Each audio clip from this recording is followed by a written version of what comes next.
कांग्रेस नेता नवजोत सिंह सिद्धू का पाकिस्तान प्रेम कौन नहीं जानता। पड़ोसी देश पाकिस्तान में जब नया प्रधानमंत्री चुना गया तो शायद सबसे ज्यादा खुशी सिद्धू को हुई। इमरान के शपथ ग्रहण में शामिल होने के लिए दौड़े दौड़े पाकिस्तान पहुंचे सिद्धू वहां के आर्मी चीफ से गलबहियां करना भी नहीं भूले,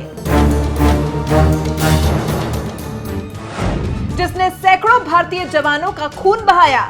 जब पुलवामा हमला हुआ तो पूरा देश पाकिस्तान पर हमले का आरोप लगा रहा था और सिद्धू जी कह रहे थे आतंकवाद का कोई देश नहीं होता।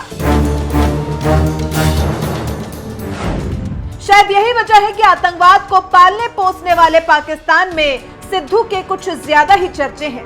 अभी हाल ही में बिहार के कटिहार में कांग्रेस उम्मीदवार तारिक अनवर के लिए वोट मांगने पहुंचे सिद्धू ने वहां ऐसा बयान दिया कि चुनाव आयोग तो नाराज हो गया, लेकिन पाकिस्तान में इस बयान के चर्चे होने लगे। जरा आप भी सुनिए सिद्धू का वो बयान। मैं आप सबको चेतावनी देने आया हूं मुस्लिम भाइयों, आप 64% आबादी हो यहां पे। अगर तुम लोग इकट्ठे हुए 64% आपकी आबादी है, माइनॉरिटी मेजॉरिटी में है यहाँ पे। यदि तुम इकट्ठे हुए और इकट्ठे होके एकजुट होके वोट डाला तो सब उलट जाएंगे, मोदी सुलट जाएगा।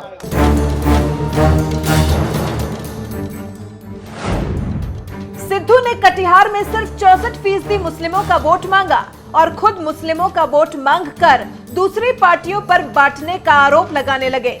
इन्हीं बयानों की वजह से चुनाव आयोग ने रिपोर्ट मांग ली, जबकि पाकिस्तान की मीडिया में सिद्धू सुर्खियों में छा गए। रेडियो पाकिस्तान ने सिद्धू के बयान का जिक्र करते हुए लिखा है कि भारतीय नेता नवजोत सिद्धू ने बिहार के लोकसभा क्षेत्र में मुस्लिमों से मोदी को हराने के लिए वोट देने की अपील की है। बीजेपी नेता अमित मालवीय ने रेडियो पाकिस्तान की खबर पर ट्वीट किया है कि पाकिस्तान को मिला नया हीरो कांग्रेस के नवजोत सिंह सिद्धू। पत्रकार गौरव सावंत ने ट्वीट किया है कि पंजाब सरकार के वरिष्ठ मंत्री नवजोत सिद्धू पाकिस्तान की हेडलाइन बन गए। रेडियो पाकिस्तान की इस खबर पर भड़के एक भारतीय ट्विटर यूजर ने लिखा है, मानो या ना मानो, सिद्धू ने चुपके से पाकिस्तान की भी नागरिकता ले रखी है, अगर कोई मुसीबत आए तो भाग सके। एक और ट्विटर यूजर ने सिद्धू पर भड़कते हुए लिखा है कि आज खुश तो बहुत होगे सिद्धू जी, पाकिस्तान में तुम्हें सराहा जा रहा है। हर अखबार, हर न्यूज चैनल की पहली खबर तुम हो। कटिहार में मुस्लिम वोट मांगकर पाकिस्तान की सुर्खियां बने नवजोत सिद्धू के खिलाफ फिलहाल कटिहार में ही केस दर्ज हो गया है।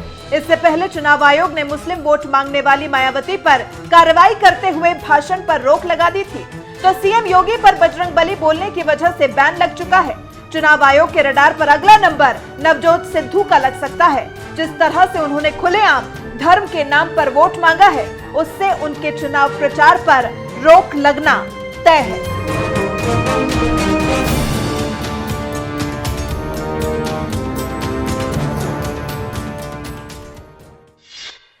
भाइयों और बहनों, शांति की बात भी वही कर सकता है जिसकी भुजाओं में दम होता है। आप याद करिए 2014 से पहले पाकिस्तान का रवैया क्या था। आतंकवादी भी पाकिस्तान भेजता था और फिर हमलों के बाद धमकियां भी पाकिस्तान देता था। कांग्रेस की अगुवाई वाली सरकार सिर्फ और सिर्फ कागजी कार्रवाई में उलझकर ही रह जाती थी। क्या भारत को ऐसे ही रहना चाहिए क्या? क्या भारत को ऐसे ही रहना चाहिए क्या? क्या डर डर कर जीना ही ये हमारी नीति होनी चाहिए? क्या देश के वीर सपूतों के हाथ बांध के रखना चाहिए? हमने घर में घुसकर मारा, सही किया कि नहीं किया? ठीक किया कि नहीं किया? आप सहमत हैं? भाइयों बहनों, पुलवामा में यहां का भी मेरा एक वीर बेटा शहीद हुआ था। इसको मैं कैसे भूल सकता हूं? आपका एक चौकीदार आपकी इस भावना को समझता है। यही कारण है कि जिस बंदिश से बाहर निकलने के लिए 130 करोड़ का देश छटपटा रहा था, उस बंदिश को हमने तोड़ दिया। आज पाकिस्तान की स्थिति देखिए,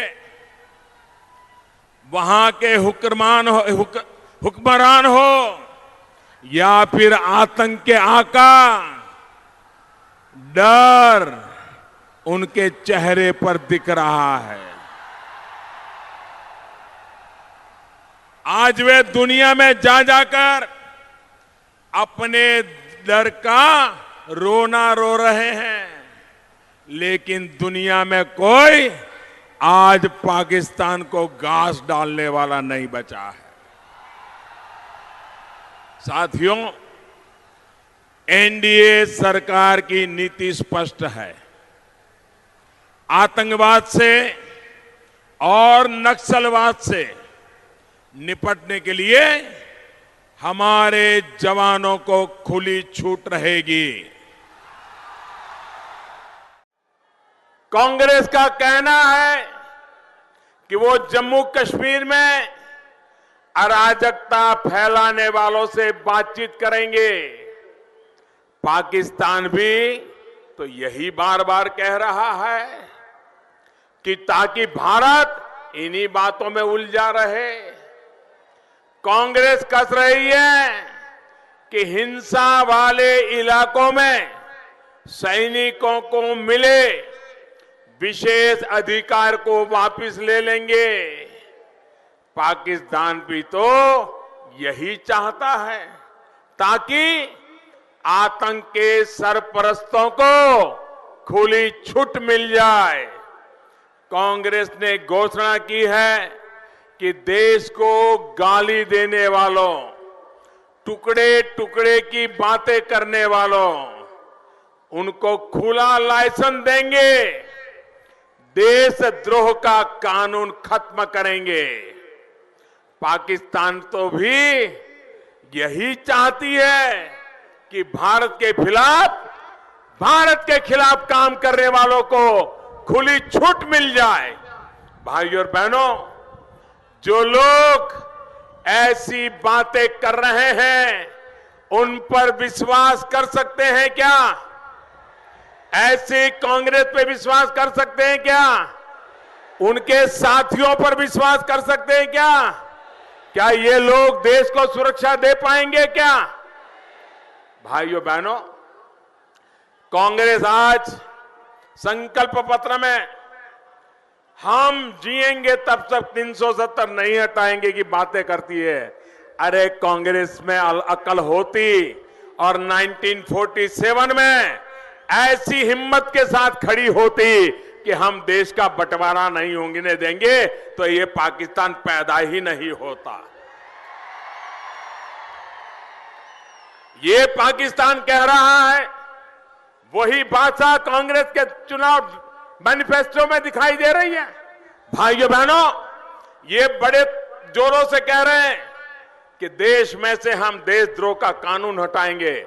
मैं जरा कांग्रेस वालों को कहता हूं कि दर्पण में जाकर के अपना मुंह देखो। आपके मुंह में मानव अधिकार की बातें शोभा नहीं देती है। आप कांग्रेस वाले, आपको हिंदुस्तान के एक एक बच्चे को जवाब देना पड़ेगा, हिंदुस्तान के एक एक बच्चे को न्याय देना पड़ेगा। आप कांग्रेस वालों ने बाला साहब ठाकरे का नागरिकत्व छीन लिया था, मतदान करने का अधिकार छीन लिया था।